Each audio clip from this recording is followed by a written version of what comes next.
Days away from a historic summit with North Korean leader Kim Jong-un, U.S. President Donald Trump meets another famous Kim, reality TV star Kim Kardashian, to discuss prison reform and sentencing.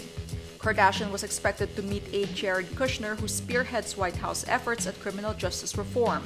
In the end, she met with Trump. Trump tweeted, "Great meeting with @Kim Kardashian today, talked about prison reform and sentencing."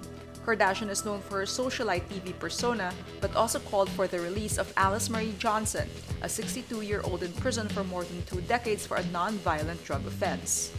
Fixing tough sentencing laws was a priority of former President Barack Obama's administration, but he failed to win congressional support. Trump has so far taken a more hardline approach, advocating a lock-him-up-and-throw-away-the-key approach to criminal justice. But Trump pardoned a supporter, disgraced Arizona Sheriff Joe Arpaio, who was convicted of violating a court order to halt traffic patrols targeting immigrants.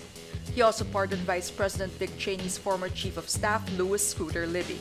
In April, Kim's rapper husband Kanye West raised eyebrows after tweeting about his love for Trump and describing him as a brother with whom he shared dragon energy.